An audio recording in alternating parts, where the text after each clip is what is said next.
안녕하세요. 저는 대전 온누리교회를 섬기고 있는 김상수 목사입니다. 복음은 하나님의 구원이 인간의 선행이 아니라 오직 은혜로만 가능하다고 말합니다. 인간의 선행은 하나님의 의가 결핍되어 부족하기 때문입니다. 여리고성의 기생 라합은 구원의 필요성을 느끼고 하나님의 충만한 은혜를 구했습니다. 라합은 붉은 줄을 창문에 매달아 이스라엘이 여리고를 정복할 때 구원을 얻을 수 있게 되었습니다. 이와 같이 구원은 사람에게서 오는 것이 아니라 하나님으로부터 오는 것임을 성경은 강조하고 있습니다. 하나님은 오늘도 쉬지 않고 세상 모든 민족이 구원받기를 원하십니다. 그럼 오늘 나눌 말씀인 여호수아 2장 15절에서 24절의 말씀을 함께 살펴보도록 하겠습니다. 여호수아 2장 15절에서 24절 말씀입니다. 라합이 그들을 창문에서 줄로 달아내리니 그의 집이 성벽 위에 있으므로 그가 성벽 위에 거주하였음이라. 라합이 그들에게 이르되 두렵건대 뒤쫓는 사람들이 너희와 마주칠까 하노니 너희는 산으로 가서 거기서 사흘 동안 숨어 있다가 뒤쫓는 자들이 돌아간 후에 너희의 길을 갈지니라. 그 사람들이 그에게 이르되 내가 우리에게 서약하게 한 이 맹세에 대하여 우리가 허물이 없게 하리니 우리가 이 땅에 들어올 때에 우리를 달아내린 창문에 이 붉은 줄을 매고 내 부모와 형제와 내 아버지의 가족을 다 내 집에 모으라. 누구든지 내 집 문을 나가서 거리로 가면 그의 피가 그의 머리로 돌아갈 것이요 우리는 허물이 없으리라. 그러나 누구든지 너와 함께 집에 있는 자에게 손을 대면 그의 피는 우리의 머리로 돌아오려니와 내가 우리의 이 일을 누설하면 내가 우리에게 서약하게 한 맹세에 대하여 우리에게 허물이 없으리라 하니 라합이 이르되 너희의 말대로 할 것이라 하고 그들을 보내어 가게 하고 붉은 줄을 창문에 매니라.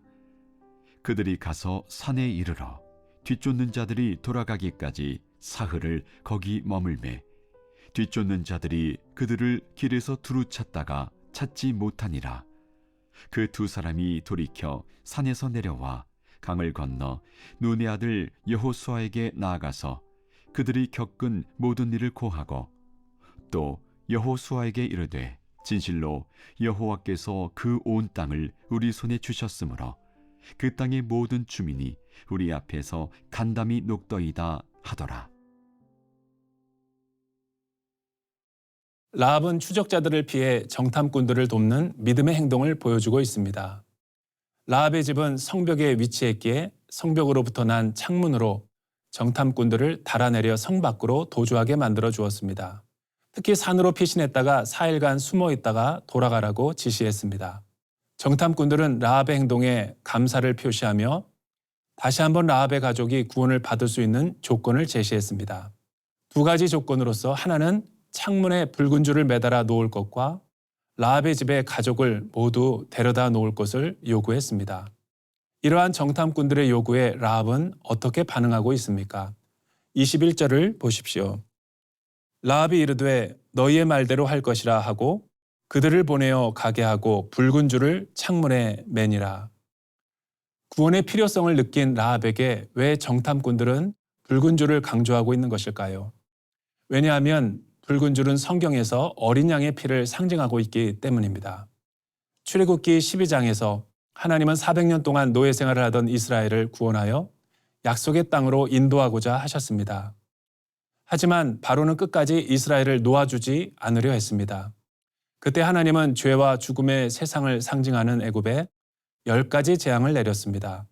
특별히 10번째 재앙은 모든 애굽 사는 것에 초태생의 죽음이 임할 것이라는 무서운 심판을 보여주었습니다. 이러한 죽음의 심판을 피할 유일한 방법으로 하나님은 어린 양의 피를 제시했던 것입니다. 이때부터 붉은 피는 어린 양의 구원을 상징하고 있습니다.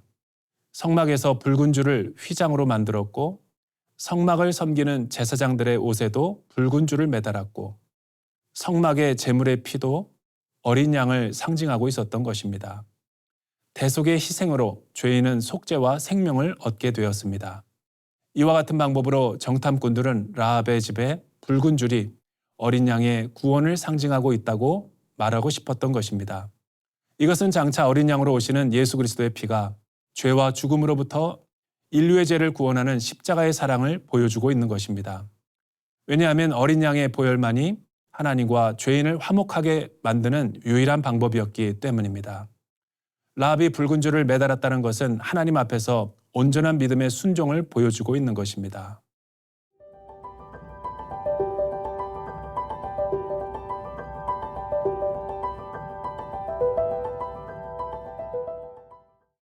라합의 믿음의 행동으로 두 정탐꾼은 요단강을 건너 무사히 이스라엘의 진영으로 돌아갔습니다.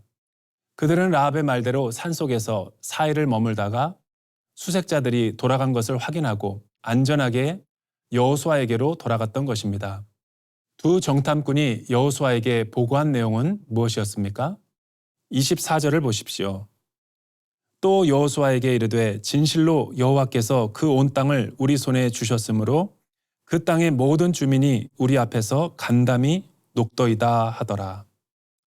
정탐꾼들은 총사령관 여호수아에게 두 가지 사실을 보고했습니다. 하나는 이 땅은 하나님께서 확실하게 이스라엘에게 주신 약속의 땅이라고 말했습니다. 이것은 민수기 13장 14장에서 가데스 바네아에서 불신의 정탐꾼들이 보고한 내용과는 대조적인 모습을 보여주고 있습니다. 라합을 만난 두 정탐꾼들의 보고는 여호수아와 이스라엘에게 커다란 용기를 주었습니다. 왜냐하면 하나님이 그들과 함께 하신다는 하나님의 임재를 보여주고 있었기 때문입니다. 다른 하나는 그 땅의 모든 주민이 우리 앞에서 간담이 녹더이다라고 보고했습니다. 이것은 하나님의 사랑과 구원의 역사가 이방 세계에도 미치고 있음을 보여주고 있습니다. 라합과 같은 이방인도 오직 믿음으로 구원받을 수 있는 가능성을 보여주고 있는 것입니다. 이런 의미에서 라합은 믿음의 행위와 붉은 줄을 매다는 행위는 하나님 나라의 중요한 시사점을 던져주고 있는 것입니다.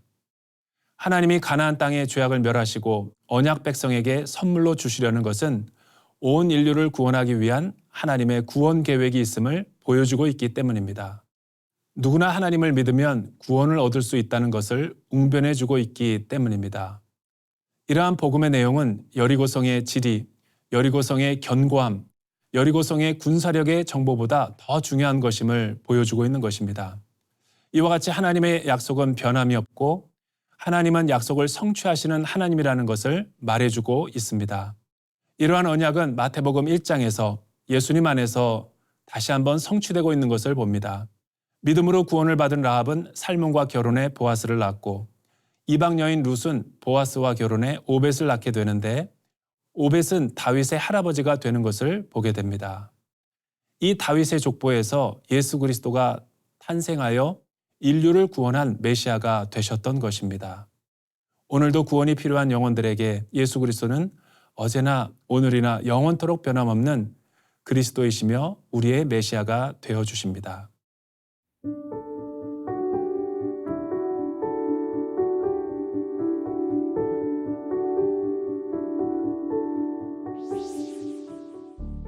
살아계신 하나님 아버지, 변함없는 신실하신 하나님의 사랑에 감사와 찬양을 올려드립니다. 영원한 하나님의 나라는 라합과 같은 믿음의 순종으로 이루어지는 것을 보게 됩니다. 사랑하는 주님, 아직도 복음을 듣지 못한 영혼들에게 복음의 문이 열려 하나님의 영광을 보게 되는 날이 속히 임하게 하여 주시옵소서. 예수님의 이름으로 기도합니다. 아멘.